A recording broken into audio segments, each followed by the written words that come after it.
Alors, si tu as déjà été victime de la flemme, que tu as besoin de motivation pour travailler, il est possible que le livre The War of Art de Steven Pressfield soit un livre pour toi. Et du coup, ce que je te propose aujourd'hui, c'est un petit résumé. Donc, ce qu'on va voir, c'est les 3 grands secrets qui lui permettent de gagner cette guerre de l'art, qui est une guerre face à soi-même. Et ce qu'on va voir, c'est un peu les grands principes de ces 3 secrets, les grands principes de ces 3 parties du livre. Si tu veux aller plus loin, il y a le lien en description pour découvrir le livre par toi-même sur Amazon. Et autrement, je te propose tout de suite de rentrer dans le vif du sujet. Donc, ce que nous explique Steven Pressfield, en fait, c'est que dans la vie, il y a un peu 2 types de vie. Il y a la vie qu'on vit et il y a la vie qui n'est pas vécue. Et entre les deux, il y a la résistance. Il y a ce qu'on appelle la résistance, c'est ce qui nous empêche de vivre cette vie interne qu'on aimerait avoir. Donc c'est typiquement si tu as une passion et une envie de devenir chanteur, une envie artistique, et c'est exactement ça en fait, cette vie non vécue. Tu as peut-être depuis tout petit, tu t'es dit tiens, je voudrais faire ceci, je voudrais faire cela, et tu l'as jamais fait. Et en gros, tu as été victime de la résistance qui t'a empêché de pratiquer cet art. Et quelque part, ce qui nous explique, c'est que un exemple de symptôme, c'est par exemple la procrastination, et c'est exactement ce qui va nous permettre de vaincre cette procrastination, c'est les principes du livre. Alors d'abord, il y a 3 étapes, et la première étape, c'est de définir l'ennemi, de définir ce que c'est que la résistance. Donc là, ce qui nous explique, c'est qu'au-delà de l'art, et c'est pour ça que ça nous intéresse en tant qu'active worker, toute pratique qui nécessite en fait une pratique dans la durée va induire une résistance.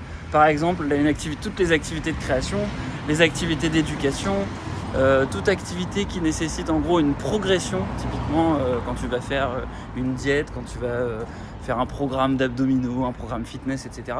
Tout ça, en fait, c'est une pratique qui va nécessiter un travail sur toi. Et donc, en fait, il y a forcément un moment où il y aura un arbitrage, tout simplement parce que ta progression n'ira pas assez vite et parce que tu auras potentiellement autre chose à faire. Et parce que, en gros, la vie ira trop doucement par rapport à tes pensées. Et donc, tu auras, en gros, l'arbitrage de ne pas forcément poursuivre ce que tu as commencé. Et la résistance, c'est exactement ça, c'est ce moment où tu arrives chez toi et où tu as le choix d'aller te faire à manger ou de commander Uber Eats. C'est ce moment où tu te réveilles le matin et tu as le choix de continuer à dormir ou de partir courir un petit jogging pendant quelques minutes. Donc là, ce qu'il va faire dans cette partie-là, c'est nous donner pas mal de caractéristiques sur la résistance, en disant notamment que la résistance, c'est quelque chose d'invisible. C'est invisible parce que tu ne le ressens pas forcément. Et c'est quelque chose c'est une difficulté qui arrive cachée quelque part.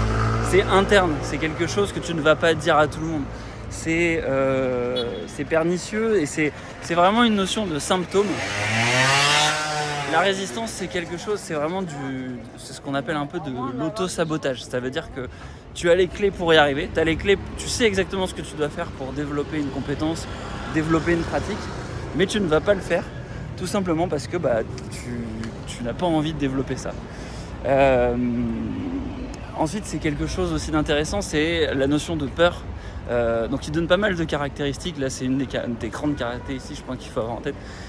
La peur, c'est une émotion. C'est-à-dire qu'en fait,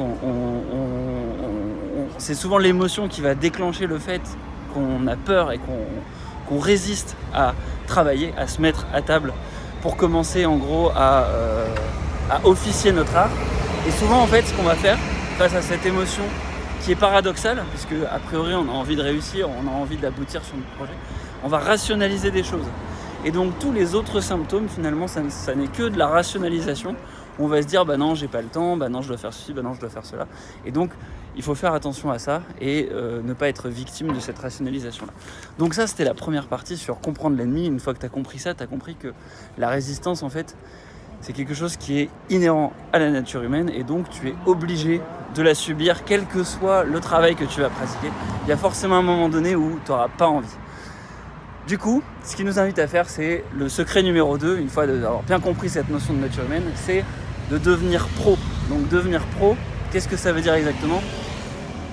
Ce qui nous explique, c'est qu'en fait, la résistance, elle se manifeste pas de la même manière entre les pros et les amateurs. Et souvent, dans un art créatif par exemple, on démarre toujours en tant qu'amateur. Un pro, quelque part, en fait, on l'est tous quand on a un travail, quand on est étudiant, on a souvent une obligation quotidienne. Et donc ça implique pas mal de choses. Un pro, quelqu'un qui est professionnel, il va devoir être là tous les jours. Il va devoir show up, il va devoir se montrer tous les jours, il va devoir répondre présent tous les jours. C'est quelqu'un qui va devoir répondre présent tous les jours, quel que soit ce qu'il arrive. Parce que voilà, à un moment donné, il peut avoir un problème ponctuel, mais il va devoir être régulier dans le fait de réaliser son travail. C'est quelqu'un qui va aussi passer toute sa journée sur son travail. Parce que là on passe à côté d'une pharmacie, le pharmacien il arrive le matin, il passe sa journée dans la pharmacie, il n'est pas journaliste en même temps a priori. Ensuite c'est quelqu'un qui ne va pas forcément s'identifier uniquement à son travail. Il peut aussi, à côté de son travail, réfléchir et se dire je fais aussi du sport, je fais aussi ça. Il ne va pas uniquement s'identifier à son travail. Et puis enfin, c'est quelqu'un qui va être rémunéré pour faire son travail. Donc ce que nous explique Steven Pressfield, c'est que quelque part, en gros, nous, ce qu'on doit faire en tant qu'amateurs qui démarrons un nouvel art créatif, c'est devenir pro. C'est-à-dire justement faire en sorte de tous les jours, show up, tous les jours, être là, être présent pour réaliser une pratique. Ça veut dire que quel que soit ce qui arrive, on ne doit pas louper un seul jour, on doit être présent, quel que soit ce qui arrive. Ensuite, c'est potentiellement être capable d'être rémunéré pour ce qu'on fait, tout simplement pour pouvoir être plus engagé, être plus motivé, et parce que tout travail mérite salaire, entre guillemets. Et dès lors que tu arrives à être rémunéré pour quelque chose de créatif, ça déclenche quelque chose de complètement différent par rapport à quand tu le fais de manière totalement gratuite et sans effort. Voilà, donc concrètement, il nous donne aussi d'autres caractéristiques du professionnel, notamment le fait que le professionnel il a tendance à être organisé, à éviter toute forme de chaos. Il ne se donne pas d'excuses aussi, il est préparé et il va faire en sorte de maîtriser les techniques parce que tout simplement il a besoin d'être parfait sur ces techniques pour exercer son travail de professionnel. Et en conclusion de cette partie-là, ce qu'il faut retenir sur cette deuxième secret de devenir pro, c'est qu'il n'y a pas de mystère en fait. Devenir pro, c'est une décision. Donc dès lors qu'en gros tu as un travail à faire et que tu cherches en gros à trouver des arguments pour être motivé, en fait il faut que tu prennes tout simplement la décision. Ça ne peut pas juste être un désir de tiens j'ai envie de me mettre au travail. Il faut que ce soit une décision de dire non mais en fait moi je veux être le professionnel de tel truc et donc tous les jours je vais m'astreindre à telle pratique de l'activité pour pouvoir être parfait sur le sujet. Voilà, donc ça c'était le deuxième secret pour devenir pro. Une fois que tu as compris la partie 1, c'était définir ton ennemi. Et troisième partie, c'est aller au-delà de la résistance. Donc là c'est un peu un secret d'ouverture, c'est que être capable de devenir pro, c'est la première étape. Et la première étape pour être libéré. Et la dernière étape, ça va être profiter. Alors on va attendre, on va laisser passer On laisse passer les professionnels. Hop là. Qu'est-ce que j'allais dire ? Donc troisième étape, ça sera aller vers le royaume supérieur. Donc là, ce qu'il nous explique, c'est que finalement, le plus important dans une pratique créative, ça va être de travailler. Et de travailler tous les jours, de s'asseoir tous les jours. Ce qui nous explique, c'est que le plus dur finalement, ça n'est pas pour un écrivain d'écrire, c'est ça, il sait le faire, c'est de s'asseoir pour écrire. Parce qu'il a des milliers d'autres... Enfin, c'est toute la difficulté d'un exercice créatif, c'est qu'il faut simplement démarrer. Et donc, ce qu'il nous suggère, c'est de faire ça tous les jours. Et quand tu fais ça, en fait, la magie commence à apparaître. Tout simplement parce que quand tu t'assois tous les jours pour créer quelque chose, quand tous les jours tu allumes en gros un iPhone pour parler et produire une vidéo YouTube, il se passe quelque chose, c'est que tu développes une pratique, tu développes une habitude. Et donc, voilà, c'est en quelque sorte une forme de magie qui s'opère. Il parle aussi d'invocation de muse, donc là je ne vais pas rentrer forcément dans les détails, mais l'idée c'est que la créativité c'est un muscle, et plus tu le fais, plus tu es capable en gros de générer comme ça des idées un petit peu innovantes, créatives. Ensuite il y a un autre aspect intéressant, c'est la notion de la magie de démarrer. En gros ce qu'il explique c'est qu'il y a quelque chose de magique quand tu démarres quelque chose, quand tu as une première impulsion, ça lance le projet et du coup c'est quelque chose qu'il faut être capable de faire, qu'il faut être capable de lancer. Et dès lors que tu arrives à faire ça, ça te permet derrière de tout le temps en fait de tout le temps être capable de te réinventer. Ensuite il y a la notion de continuer aussi, c'est la magie de continuer, c'est quand tu continues quelque chose et que tu le fais vraiment tous les jours, tu ne peux pas ne pas t'améliorer. Et ça pareil, c'est quelque chose qui permet de gagner la guerre en quelque sorte. Là ce qu'il nous donne en gros comme principe, c'est des principes qui permettent de gagner la guerre. Après il nous parle de la vie et de la mort, donc évidemment là on a un passage un peu autour stoïcien, Memento Mori, c'est le fameux Memento Mori, quand en gros les gens qui se disent je vais mourir, d'un coup ça leur donne parfois une pulsion créative, parce qu'ils se disent j'ai plus le temps, et donc ils sont obligés de prendre le temps. Et donc ça peut être une idée aussi qui peut t'aider. Après il parle aussi un long moment, et je détaille pas tout parce que cette vidéo fait déjà 10 minutes, de l'ego et du moi. L'idée c'est que l'ego, potentiellement, il y a un livre qui s'appelle L'ego et l'ennemi de Ryan Holiday. L'ego c'est en effet l'ennemi parce que ça te rapproche entre guillemets à tes peurs et aussi à ton état présent. L'ego c'est tout ce que j'ai accompli, c'est quelque part c'est un manque d'humilité. Dès que tu vas te ramener à ta condition égotique, tu vas tout simplement avoir envie de ne pas progresser, de ne pas créer, puisque quelque part tu as déjà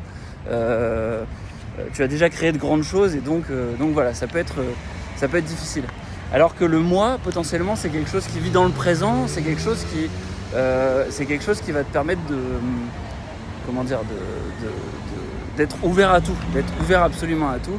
Quand l'ego, lui, il va être sélectif et il va t'empêcher potentiellement de découvrir des choses que le moi ne te permettrait pas de découvrir. Donc l'idée suivante, et là après je t'embête plus, j'ai plus que 2 dernières idées sur cette dernière partie, sur au-delà de la résistance, ça va être l'idée de peur. L'idée c'est que en fait la peur en gros elle va venir du fait qu'on a peur des conséquences que pourrait avoir finalement ce travail créatif. On a peur aussi du succès, et on a peur finalement alors là c'est pas très clair, qu'est-ce que j'ai voulu dire? S'il y a encore des gens de toute façon à 12 minutes 30, peut-être que vous pouvez compléter si vous avez lu le livre. Bref, ce qu'il faut retenir, c'est que la peur, c'est ce qu'il faut absolument combattre. Et puis il y a une dernière partie assez intéressante sur la vision de l'artiste. Et il distingue en fait la notion de hack et la notion d'artiste. Pour lui, le hack, c'est les personnes qui essayent d'avoir énormément de succès très vite. Typiquement, tu prends Helmut Freud, le mec qui a fait Ça m'énerve, la chanson. Il l'explique très bien en fait. Il a trouvé un hack, il a réussi à faire une chanson qui plaisait très fort à beaucoup de gens. Le problème c'est que il n'a jamais réussi à développer son art. Il n'a jamais réussi à avoir du succès sur ses chansons plutôt pop. Et il est resté enfermé dans ce personnage qui ressemblait un peu à Karl Lagerfeld. Et il n'a pas réussi du tout, en gros, à développer un art qui lui ressemblait. Parce que en fait, il est passé par un hack. À l'inverse, l'artiste, c'est quelqu'un qui va avoir une vraie vision. C'est quelqu'un qui va faire les choses pour lui et pas pour les autres en fait. C'est quelqu'un qui va uniquement se dire moi je veux. Il va creuser son art et il va essayer de trouver comment développer son art dans ce qui lui plaît lui, d'accord ? Et voilà. Et donc en fait, finalement l'auteur ce qu'il fait à la fin, c'est qu'il fait une ouverture sur le fait de ne pas garder ton art pour toi, et sur la notion de devoir. Finalement, exercer ton art, c'est un devoir. Et donc c'est quelque chose que tu dois faire et tu ne peux pas le garder pour toi. Et voilà. Et donc en disant ça, c'est une invitation finalement à la création.